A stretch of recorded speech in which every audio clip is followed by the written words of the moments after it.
Hello friends, Mahanadi சீரியலில் நம்ம காவேரி உயிரோடு தான் இருக்கிறாங்க. அதுவும் நம்ம அம்மாவோட கிளாஸ் டீச்சராக இருக்கிறது காவேரி தான் அப்படின்ற விஷயத்த தெரிஞ்சுக்கிட்ட நம்ம விஜய் காவேரியை எப்படியாவது போய் பார்க்கணும் அப்படின்னு சொல்லிட்டு அந்த ஸ்கூலுக்கு போகிறாங்க. ஆனால் அதுக்குள்ளே அந்த ஸ்கூலு முடிஞ்சு எல்லாருமே கிளம்பி போயிட்டாங்க. அந்த வாட்ச்மேன் என்ன சொல்கிறாங்க, சார் எல்லாரும் கிளம்பி போயிட்டாங்க சார், இன்னும் ஒரு அரை மணி நேரத்துக்கு முன்னாடி வந்திருந்தாக்கா நீங்கள் அவங்கள பார்த்துருக்கலாம், இப்போல்லாம் பார்க்க முடியாது, நாளைக்கு காலையில் அவங்க ஸ்கூலுக்கு வருவாங்க, அப்போ ஒன்றா நீங்கள் மீட் பண்ணுங்க அப்படின்னு சொல்லிட்டு நம்ம விஜய்கிட்ட அந்த வாட்ச்மேன் சொல்லி அனுப்புகிறாங்க. நம்ம விஜயம் வந்து யோசிச்சுட்டே வராங்க. கடைசியில் நம்ம அம்முக்கிட்டே வந்து, அம்மு உன்னுடைய கிளாஸ் டீச்சர் இதுதானா பாரு அப்படின்னு சொல்லிட்டு நம்ம காவேரியோட போட்டோ காட்டினேன். அப்பா இதுதான் என்னுடைய கிளாஸ் டீச்சர், இவங்களோட போட்டோ உங்ககிட்ட எப்படி வந்துச்சு, இவங்க தான்ப்பா என்னுடைய கிளாஸ் டீச்சர், இவங்க தான் என்ன ரொம்ப நல்லா பார்த்துக்கிறாங்க அப்படின்னு சொல்லிட்டு நம்ம அம்மு சொன்ன உடனே நம்ம விஜய்க்கு வந்து ஒரே கன்ஃபியூஷன்.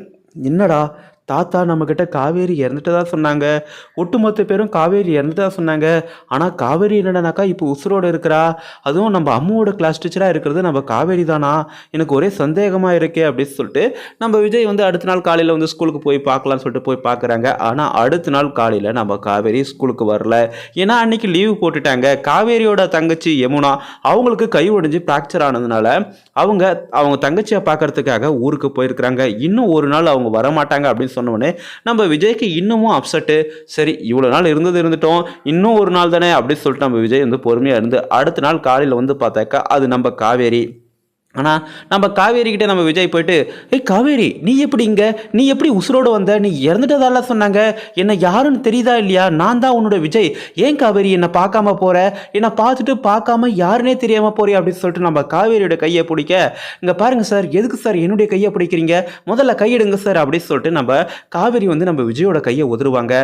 அதுக்கப்புறம் தான் நம்ம விஜய்க்கு தெரிய வரும், ஓஹோ நம்மளவே யாருன்னு தெரியாமல் இருக்கே அப்படின்னு சொல்லிட்டோன்னே நம்ம விஜய், நான் தான் அம்மாவோட அப்பா விஜய், இங்கே பாருங்கள் நீங்கள் தான் வந்து எனக்கு கால் பண்ணி அம்மாவுக்கு வந்து அடிபட்டிருக்குன்னு சொன்னீங்க, அதனால தான் நான் வந்து பார்க்கலான்னு பார்த்தேன், ஆனால் நீங்கள் இல்லை, இங்கே பாருங்கள் நீங்கள் காவேரி தானே, நீங்கள் உங்கள் பேர் காவேரி தானே அப்படின்னு சொல்லிட்டு நம்ம விஜய் கேட்க, ஆமாம் என் பேர் காவேரி தான், ஆனால் நீங்கள் யாருங்க, எதுக்குங்க இது மாதிரி பண்ணுறீங்க, அம்மாவோட அப்பா தானே, அதுக்கு ஏன் இது மாதிரி எல்லாம் டீசென்ட் இல்லாமல் அன்டீசெண்டாக பேசுகிறீங்க, எதுக்கு என் கையெல்லாம் பிடிக்கிறீங்க, டீசெண்டாக நடந்துக்குங்க அப்படின்னு சொல்லிட்டு நம்ம காவேரி சொன்னோன்னே, இல்லை காவேரி நான் உன்னுடைய புருஷன், நீ என்னுடைய மனைவி, சொன்னால் கேளு காவேரி, என்ன இன்னுமா ஞாபகம் இல்லை, நான் தான் உன்னோட விஜய் அப்படின்னு சொன்னோடனே நம்ம காவேரிக்கும் வந்து அந்த கனவுல வந்த முகம் வந்து நம்ம விஜயோட முகமாக இருக்கு. அது மட்டும் இல்லாமல் உங்கள் பேர் விஜய்ன்னு சொன்னோடனே நம்ம காவேரிக்கும் வந்து தலையில் வந்து லைட்டாக வந்து வலிக்கிற மாதிரி இருக்குது.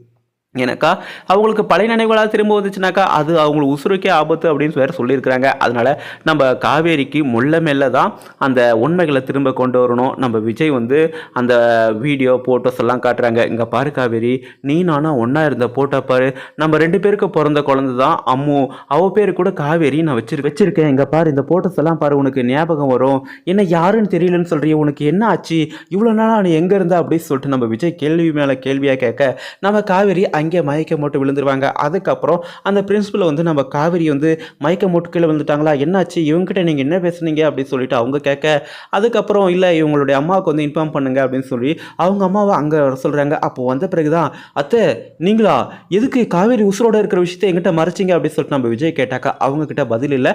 முதல்ல நம்ம காவேரியை கூட்டிகிட்டு போயிட்டு நம்ம விஜய் வந்து ஹாஸ்பிட்டல் அட்மிட் பண்ணியும், எது எப்படியும் அங்கே நம்ம விஜய்க்கு காவேரி உசுரோடு தான் இருக்கிறாங்க அப்படின்ற உண்மை தெரிய வந்துச்சு அப்படின்னு நினைக்கும் போது ரொம்ப சந்தோஷம். அதே மாதிரி காவேரிக்கு அந்த பழைய நினைவுகளை நம்ம விஜய் சீக்கிரமாக கொண்டு வரணும்.